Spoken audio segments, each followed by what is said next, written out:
Começando o exercício da última aula sobre figuras de linguagem. Quanto às influências que a internet pode exercer sobre os usuários, a autora expressa uma reação irônica no trecho. Testes. Dia desses resolvi fazer um teste proposto por um site da internet. O nome do teste era Tentador. O que Freud diria de você? Uau! Respondi a todas as perguntas e o resultado foi o seguinte. Os acontecimentos da sua infância a marcaram até os 12 anos. Depois disso, você buscou conhecimento intelectual para o seu amadurecimento. Perfeito! Foi exatamente o que aconteceu comigo. Fiquei radiante. Eu havia realizado uma consulta paranormal com o pai da psicanálise e ele acertou na mosca. Estava com o tempo sobrando e curiosidade é algo que não me falta. Então resolvi voltar ao teste e responder tudo diferente do que havia respondido antes. Marquei umas alternativas esdrúxulas, que nada tinham a ver com minha personalidade, e fui conferir o resultado, que dizia o seguinte. Os acontecimentos da sua infância a marcaram até os 12 anos. Depois disso, você buscou conhecimento intelectual para seu amadurecimento. A opção Fiquei radiante, eu havia realizado uma consulta paranormal com o pai da psicanálise, é a que melhor expressa a ironia, já que um teste não é uma consulta paranormal, como a autora traz.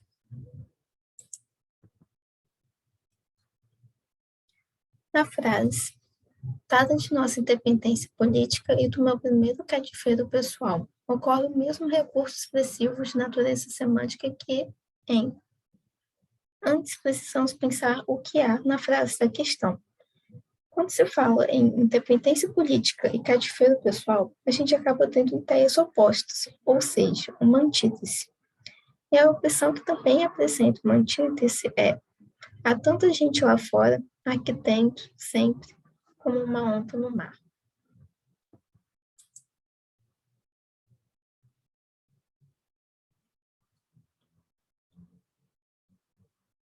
E, subitamente, é a era do automóvel. O monstro transformador irrompeu, bufando, por entre os escombros da cidade velha, e como nas mágicas e na natureza, aspérrima educadora, tudo transformou com aparências novas e novas aspirações. Quando os meus olhos se abriram para as agruras e também para os prazeres da vida, a cidade, toda estreita e toda do mau piso, estava pedregulho contra o animal tilento, que acabava de ser inventado em França.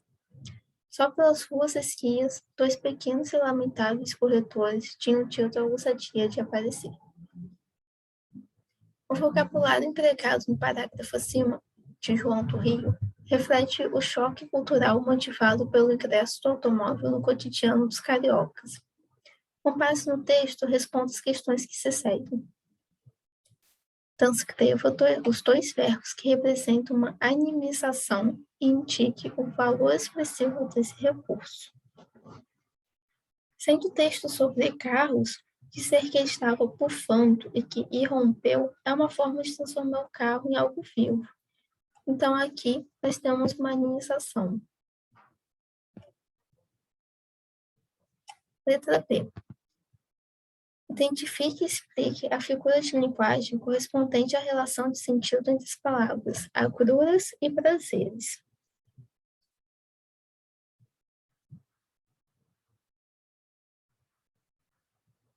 Essas palavras fazem parte do trecho. Quando os meus olhos se abriram para as agruras e também para os prazeres da vida. Aqui nós temos dois adjetivos para se referir à vida, então temos ideias opostas para a mesma coisa. Uma antítese.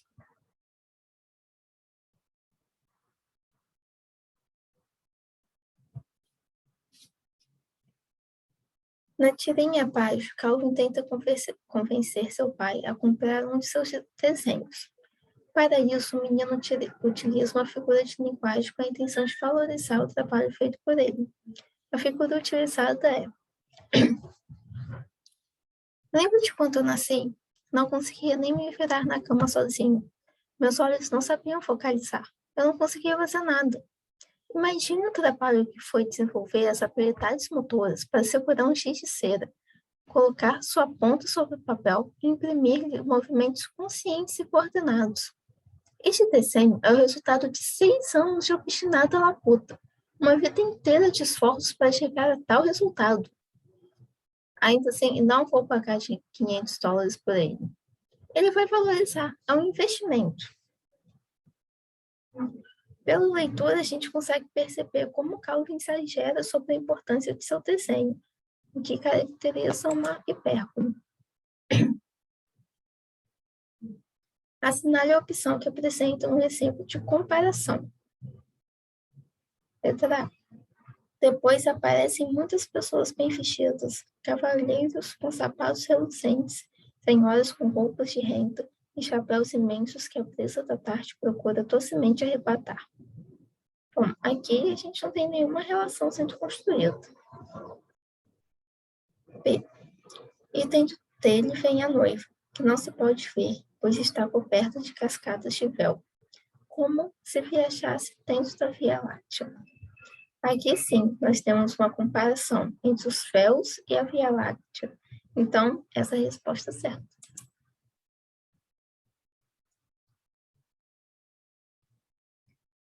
Existe sempre um conceito por trás do que faço, só que nem sempre a montagem se completa. Os conceitos se escondem no subconsciente,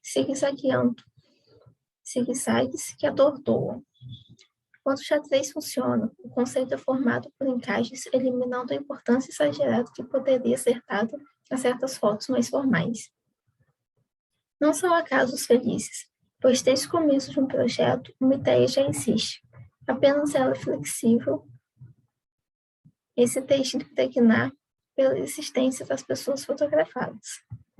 O interessante é fazer a matéria externa vibrar em toda sua força de maneira que seja espelho de minhas intenções, sem deixar de ser espelho da vida.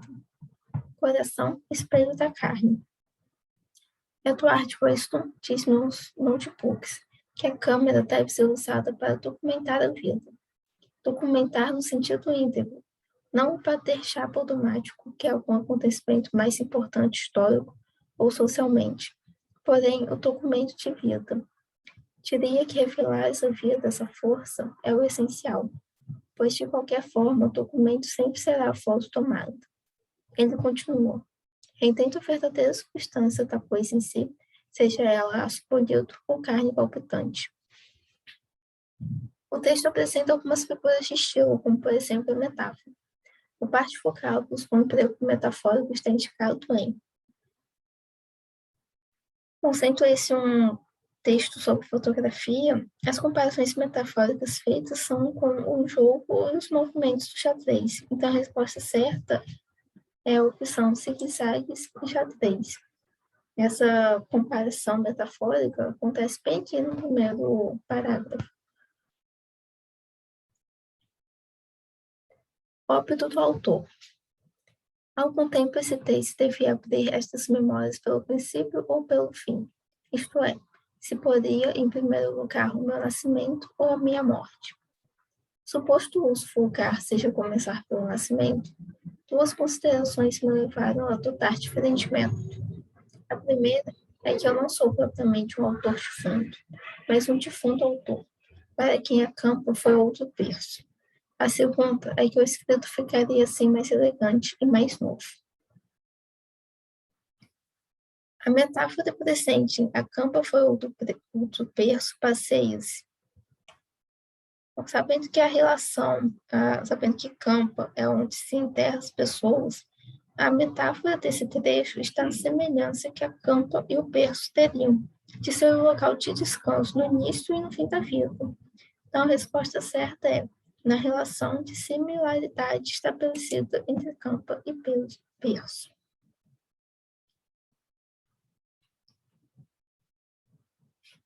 Agoniza, mas não morre.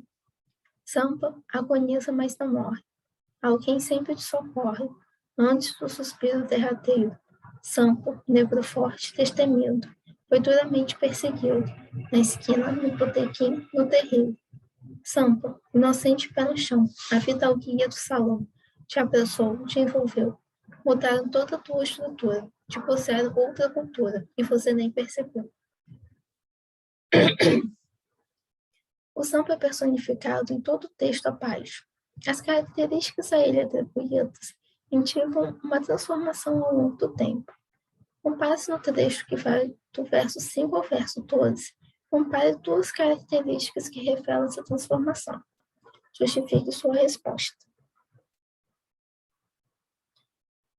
Nos versos 5 a 9, nós temos o samba dos pobres, digamos assim, o samba popular, enquanto do 10 ao 12 é apresentado o samba dos ricos.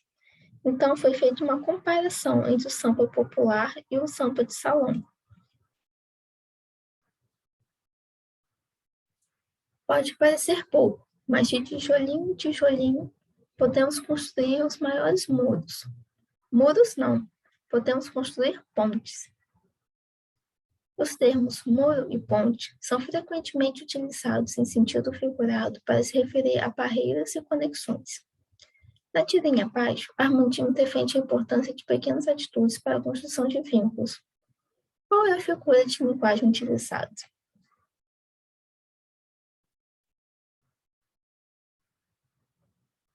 Bom, a questão explicou a relação dos termos muros e pontes e o que eles querem dizer na tirinha, deixando claro que se trata de uma metáfora.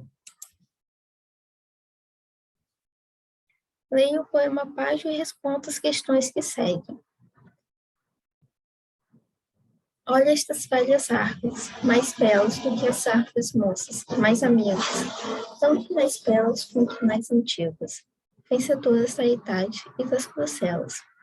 O homem, a fera e o inseto à sombra delas. Vivem livres de fomes e fadigas, e em seus galhos abrigam-se as cantigas, e a alegria das aves tagarelas. Não choremos jamais a mocidade.